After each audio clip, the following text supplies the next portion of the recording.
سوال ہوا کہ جہاد کے تعلق سے ایک شبہ پیش کیا جاتا ہے جو کہ اللہ تعالیٰ کا یہ فرمان بیان کیا جاتا ہے کہ لا اکراہ فی الدین، دین میں کوئی زور زبردستی نہیں.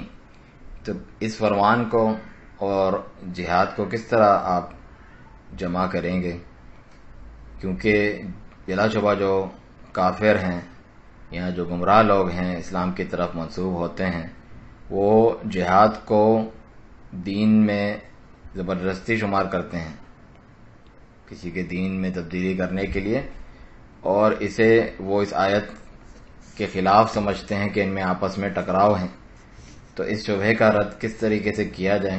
اس کے جواب میں شیخ صالح فوزان حفظ اللہ فرماتے ہیں کہ الحمدللہ جہاد فی سبیل اللہ کسی کو دین میں اکراہ یا مجبور کرنے کے لیے نہیں ہوتا ہے،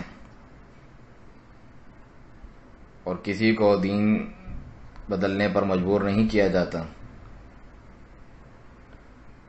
اور نہ کیا جا سکتا ہے. انسان جو ہے اپنے طور پر دین میں داخل ہوتا ہے اور اپنے ہی طور پر وہ اپنے دل سے پسند کر کے اس سے راضی ہو کے اس کے اندر داخل ہوتا ہے. کوئی اس پر جبر اور زور زبردستی کر ہی نہیں سکتا. ایمان اور اسلام پر کس طریقے سے کوئی کسی کو مجبور کر سکتا ہے؟ اللہ تعالیٰ کا فرمان ہے افانت تکرہ الناس حتی یکونوا مؤمنین.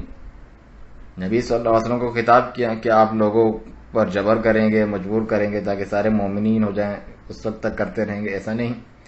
لیکن اگر وہ کفر کو ہی گلے لگائے رکھنا چاہتا ہے، اسی کو ترجیح دیتا ہے، اس کی طرف دعوت دیتا ہے لوگوں کو اور مسلمانوں سے لڑتا ہے، تو پھر اس سے قتال کیا جائے گا، اس کے شر کو مسلمانوں سے روکنے کے لیے اس جہاد کے ذریعے، نہ کہ دین میں اسے مجبور کرنے یا اکراہ کے لیے کیا جائے گا. ایسا نہیں ہے.